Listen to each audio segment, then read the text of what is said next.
They've done it again. The Duke and Duchess of Montecito, Prince Harry and Meghan Markle have once again found themselves in the eye of the storm. And this time, it's not just any storm, it's a carbon emissions cyclone. Hi, I'm Nana Akua, and this is GBN Royal. Now, when I first heard that Prince Harry had found a woman of colour, I punched the air. I took both hands off the wheel. I was driving at the time. I almost killed myself. Thank God I didn't. I'd be so angry. But then Meghan Markle started preaching about climate change after having taken a series of private jets donated to her from the likes of Elton John. I'm afraid the stench of hypocrisy was too strong. It nosedived from there. They've been trotting the globe on their worldwide privacy tour in Bombardier jets, whilst preaching compassion for their fellow man and indeed the environment with their eco-friendly banter. A load of codswallop. Do as I say, not as I do, more like. Harry saying he'll offset his carbon. No amount of offsetting, which is a scam by the way, will be enough in his lifetime to make up for the hot air that both he and his missus are emitting. The other day, the dastardly duo jetted off to Vancouver for the Invictus Games. But it's not their destination that's raising eyebrows again, it's how they got there. Picture this, a luxurious private jet gleaming in the California sun, ready to whisk our faux royal couple away to the great white north. It's a scene straight out of a Hollywood movie, except this isn't a movie. This is real life for these two, and critics like me are having a field day.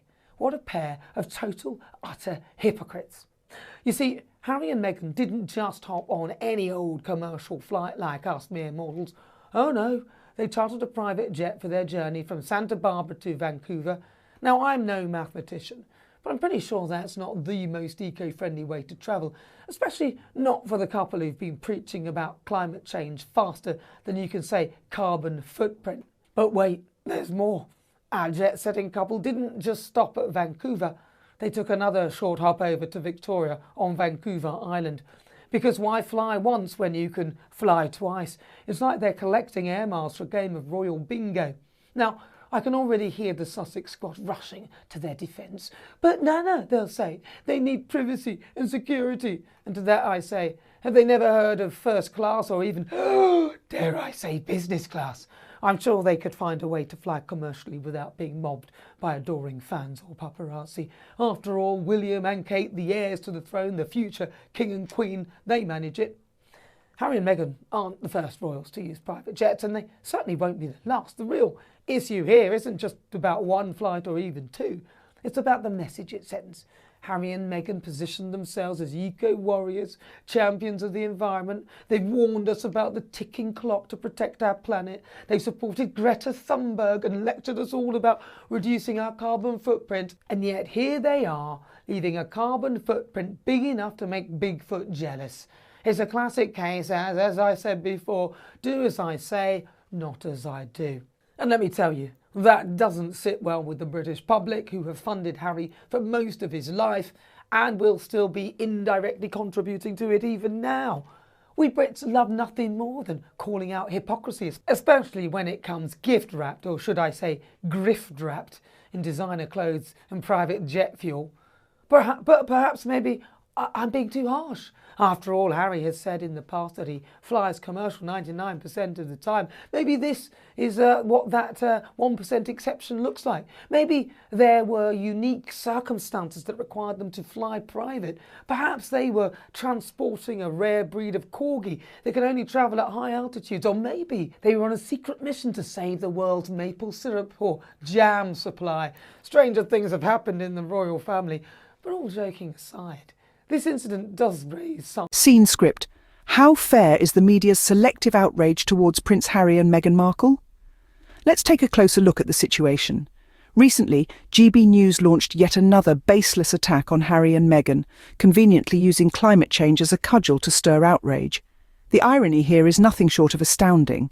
Are we seriously expected to swallow the idea that Harry and Meghan are the sole globetrotters contributing to carbon emissions? Consider the constant travelling of world leaders, business tycoons, celebrities, and yes, even other members of the royal family. King Charles, Prince William and the Prime Minister, just to name a few. Yet curiously, it's only when Harry and Meghan step onto a plane that it mushrooms into an international scandal. Why is that, one might ask? It's because certain media outlets have found a lucrative industry in vilifying these two individuals. This certainly isn't about the environment. If GB News was genuinely concerned about climate change, their focus would be on policies and systemic changes, not on using it as a weapon to tarnish the reputation of two individuals. The blatant hypocrisy of their own talking heads who jet off to television studios, politicians globe-trotting for summits, and other royals taking flights without a hint of reproach, is conveniently overlooked. Harry and Meghan are not the villains here. They've been consistent advocates for sustainability, frequently speaking about climate responsibility, supporting green initiatives, and taking measures to offset their travel. Yet it seems no amount of action from their side is enough for the media machine that seems hell-bent on attacking them at every opportunity. So let's call it what it is: media manipulation, plain and simple. The public deserves better than these contrived controversies. Instead of obsessing over Harry and Meghan, perhaps GB News should spend some time introspecting about their own credibility, if there's any left to salvage. It's clear that this is not about the environment, but about using any means to smear two individuals. Is climate change a genuine concern for GB News, or just another weapon for their smear campaign? Indeed, the focus on Harry and Meghan's travel habits would make you think they're the only ones contributing to carbon emissions. Yet, we see a blatant hypocrisy when the news outlet turns a blind eye to the carbon footprint of its own talking heads, politicians, and other royals who travel without scrutiny. Let's pull back the curtain on this charade. GB News anchors travel to TV studios, politicians fly to international summits, and yes, other members of the royal family take flights, often on private jets, yet their carbon footprints don't seem to spark the same outrage. Why is that? Is it because the narrative of vilifying Harry and Meghan is more profitable? Consider this. If GB News was genuinely concerned about climate change, wouldn't their focus be on policies and systemic changes that could make a real impact? Wouldn't they be advocating for renewable energy, pushing for stricter emissions regulations, or challenging corporations to become more sustainable? But no, they'd rather use climate change as a weapon in their relentless smear campaign against two individuals. It's a classic deflection tactic. By focusing on Harry and Meghan, they divert attention from larger, more pressing issues. And let's not forget, Harry and Meghan have been vocal advocates for environmental responsibility. They've supported green initiatives and have taken steps to offset their travel. But that doesn't fit the narrative, does it?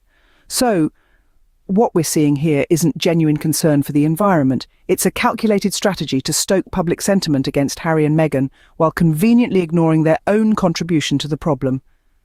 This selective focus on Harry and Meghan's travel habits is nothing short of media manipulation. It's time we recognise it for what it is and demand better. Because let's face it, the health of our planet depends on more than just the travel habits of two individuals. Despite the constant criticism, Harry and Meghan have always advocated for sustainability. They've put their words into action through numerous green initiatives, demonstrating their commitment to the environment. Take, for instance, their work with Travelist, an initiative Harry co-founded in 2019. Travelist aims to make travel more sustainable by reducing its carbon footprint. The couple's commitment to this cause is unwavering, despite the constant scrutiny they face. In addition, they've used their platform to raise awareness about the urgency of climate action. In their speeches and public appearances, they consistently emphasise the importance of climate responsibility. They don't just talk the talk, they walk the walk. They've also made efforts to offset their travel. For every trip they take, they ensure that the equivalent amount of carbon is either removed from the atmosphere or prevented from entering it. This is a practice known as carbon offsetting, and it's something they've committed to for all their personal and professional travel. But it seems no amount of action is enough for a media machine hell-bent on vilifying them. Their every move is scrutinised, their every effort dismissed. The positive changes they're making are overshadowed by relentless criticism and baseless accusations. The public deserves better than these manufactured controversies. The relentless obsession with Prince Harry and Meghan Markle is not only distasteful, but also a dangerous distraction from the pressing issues of our time. Climate change, economic inequality, social justice. These are the challenges that should be commanding our attention. Instead, we are caught in an exhausting cycle of gossip and scandal, fueled by an insatiable media machine that seems to know no bounds. GB News, in particular, has shown a remarkable lack of integrity in their coverage. Their unwarranted attacks on Harry and Meghan are not just a disgrace to journalism, but also a disservice to the public. They have chosen to focus on the trivial and the personal, rather than the substantial and the global. This is not what the public needs or deserves. Instead of scrutinizing the travel habits of two individuals, GB News should be examining the systemic issues that contribute to climate change. Instead of fanning the flames of controversy, they should be promoting dialogue and understanding. Instead of undermining Harry and Meghan, they should be acknowledging their efforts to raise awareness and drive change. But perhaps it's time for GB News to examine their own credibility. How can they claim to be a reliable source when their reporting is so blatantly biased and sensationalized? How can they expect the public to trust them when they are so willing to manipulate the truth for their own gain? It's high time we demand better from our media. We deserve news that is insightful, balanced and respectful. We deserve journalism that prioritizes the public interest over personal vendettas. We deserve media outlets that are committed to truth, transparency and responsibility. So, to GB News and all the other media outlets that have lost their way, I say this: it's time to do better. It's time to be better. For the sake of our society, our democracy and our planet, we must demand better. It's time we demand better from our media. In the face of relentless media attacks, it's crucial to defend Harry and Meghan. Their actions, like everyone else's, should be viewed in context, not under the magnifying glass of a media landscape that seems intent on scrutinizing their every move. The reality is that they are not the only individuals who travel, nor are they the sole contributors to carbon emissions. Yet their travel habits have been singled out and magnified to an extent that is both unfair and unbalanced. Harry and Meghan, like any other high-profile individuals, have a responsibility to act in a manner that is mindful of the environment. However, it's important to remember that they are not policymakers. They do not have the power to implement systemic changes that will significantly impact climate change. The media's focus should be on those who do. Instead, we see an incessant focus on Harry and Meghan's actions, painting them as the villains of climate change. This narrative is not only incorrect, but it also distracts from the larger issue at hand. It takes our attention away from the real contributors to climate change and the systemic changes that need to be made. Media should know better. They have a responsibility to report accurately without bias and to focus on the issues that truly matter. Their role is not to contribute to the vilification of two individuals, but to facilitate informed discussions that can lead to meaningful change. The media's obsession with Harry and Meghan's travels is nothing more than a distraction. It's a tactic to shift the conversation away from where it should be, on the actions of those in power, those who can truly make a difference in the fight against climate change.